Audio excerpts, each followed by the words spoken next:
When Sanford and Son premiered in 1972, it did more than launch a successful sitcom. It altered the texture of American television.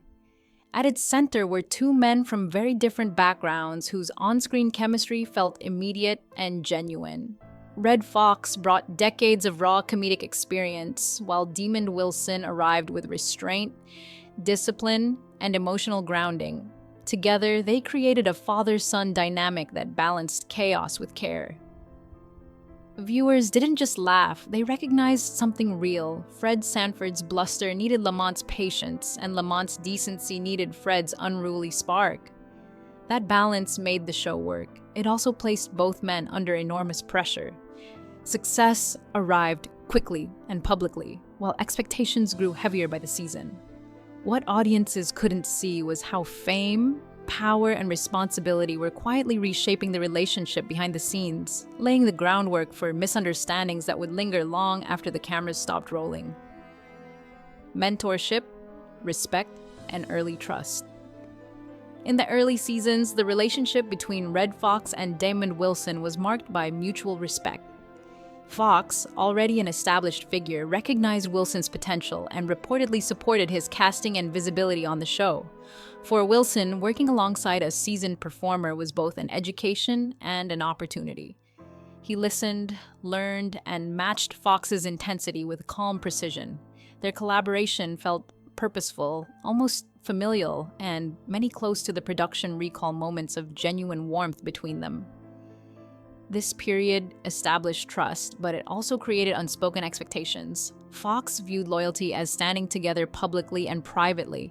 Wilson, meanwhile, approached professionalism through consistency and commitment to his role.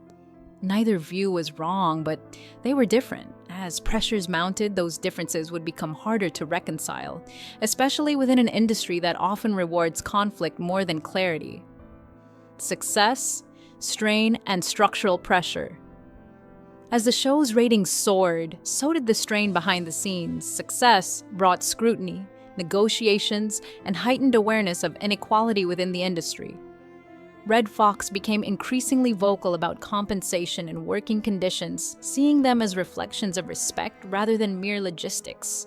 His concerns resonated with broader conversations happening across Hollywood at the time. When negotiations grew tense, the environment on set inevitably shifted. Demon Wilson found himself navigating an increasingly complex situation, balancing contractual obligations, professional growth, and personal ethics. He continued showing up to work not as a statement against anyone, but as a commitment to the role he had agreed to play. What looked like neutrality to some was perceived as distance by others.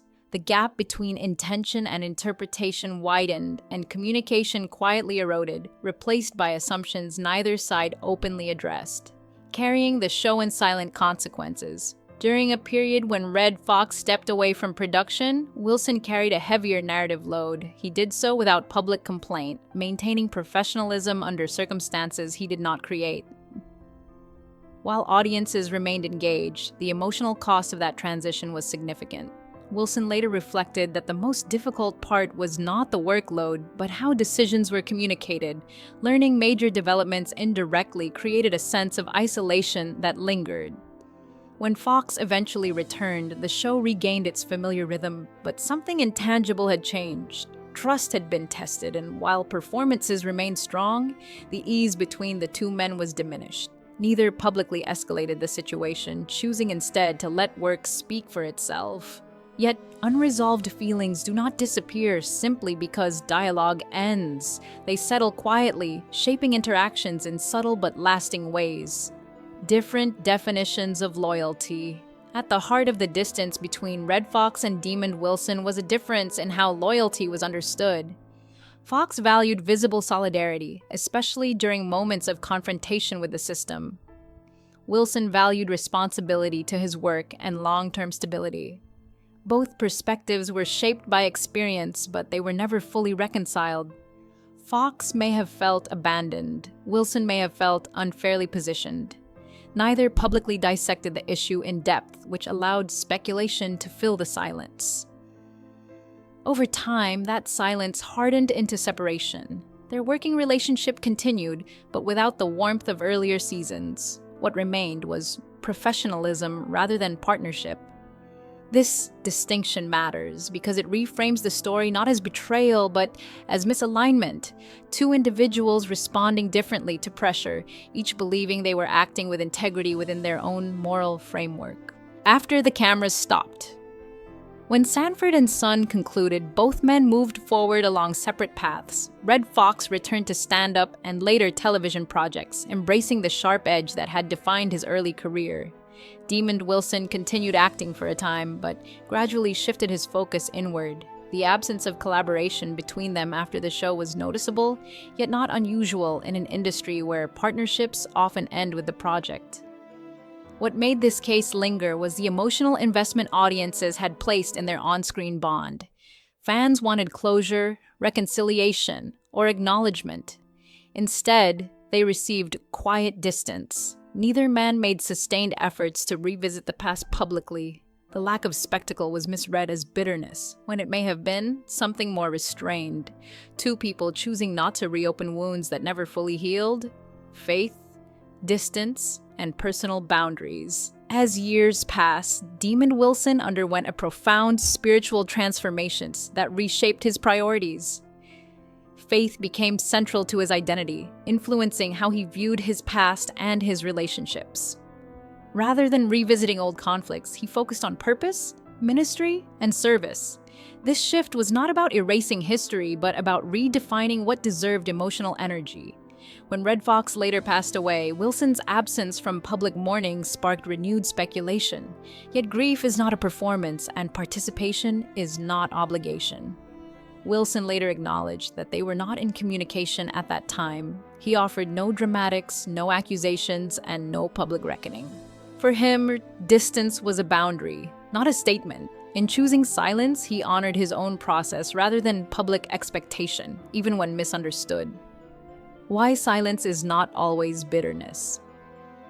It is tempting to frame unresolved relationships as feuds, but real life rarely fits that narrative. Silence can be many things: self-protection, acceptance, or the recognition that some conversations arrive too late. In the case of Wilson and Foxx, silence became the space where complexity lived. They shared history, success, and strain, all without final resolution. That absence of closure frustrates fans because it resists simple storytelling, but it also reflects reality. Not every partnership ends with reconciliation, and not every disagreement finds language before time runs out. What matters is that both men contributed something lasting together. Their work transcended their differences, creating moments of joy that continue to resonate. The laughter remains intact, even if the relationship behind it did not. Remembering the work, not the rift today, the legacy of Sanford and Son stands independent of the personal distance between its stars. Fred and Lamont remain one of television's most memorable duos because of what they gave audiences, not what they withheld from each other. Demond Wilson and Red Fox were professionals who delivered excellence even when circumstances were imperfect. Their story reminds us that collaboration does not require lifelong harmony to be meaningful. It requires commitment in the moment, and they gave that fully. Rather than asking why reconciliation never happened, perhaps the better question is what their work continues to offer. It still makes people laugh, it still feels honest, and it still reflects a time when television dared to show complexity beneath comedy. That enduring impact is not diminished by silence. If anything, it underscores how human the story truly was.